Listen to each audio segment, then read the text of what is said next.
Dans plusieurs églises, notamment en Occident, la couleur utilisée en ce troisième dimanche de l'Avent est la couleur rose. Elle symbolise toute la sensation que nous pouvons avoir lorsque nous nous promenons dans un champ de roses. La beauté de la nature, le parfum qui se dégage, la pureté de l'air qu'on y respire. Tout ceci procure la joie. Cette couleur rose rappelle donc le thème de la joie que nous retrouvons dans les textes que nous avons écoutés. Isaïe s'exclame: « Je tressaille de joie dans le Seigneur, mon âme exulte en mon Dieu. » S'adressant aux Thessaloniciens, Paul recommande ceci: « Frères, soyez toujours dans la joie. » Dans l'Évangile, Jean-Baptiste manifeste sa joie d'être la personne qui rend témoignage à la lumière qui vient dans le monde. Il reprend à son compte cette prophétie. « Je suis la voix de celui qui crie dans le désert. Redressez le chemin du Seigneur. » C'est pour cela que tous les prêtres aujourd'hui font l'homélie sur la joie. Quand Dieu vient parmi nous, son attente est plus importante que n'importe quelle autre attente dans notre vie.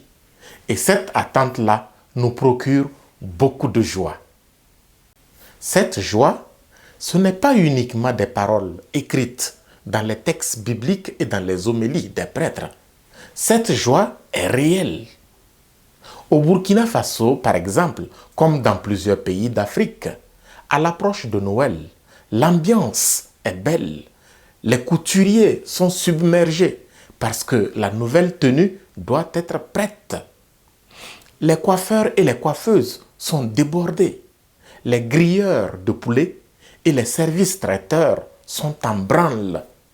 Les vendeurs de légumes et d'ingrédients divers font de bonnes affaires. Cette période est sincèrement une période de joie.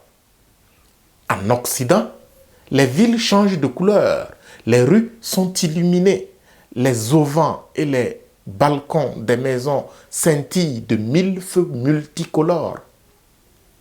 C'est l'attente ardente de Noël. C'est la joie. C'est le moment des bonnes affaires.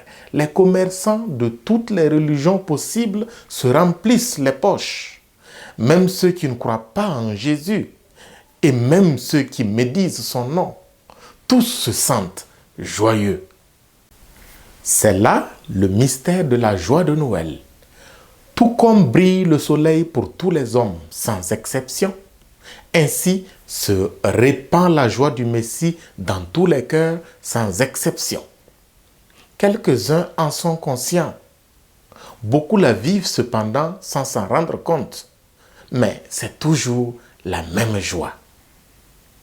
Malheureusement, certains ne la sentiront pas, notamment les pauvres et les affligés du moment. Ce dimanche nous interpelle donc par rapport à ces derniers-là. Puisse la venue du Messie nous aider à faire parvenir la joie là où il y a peu de chances de la ressentir.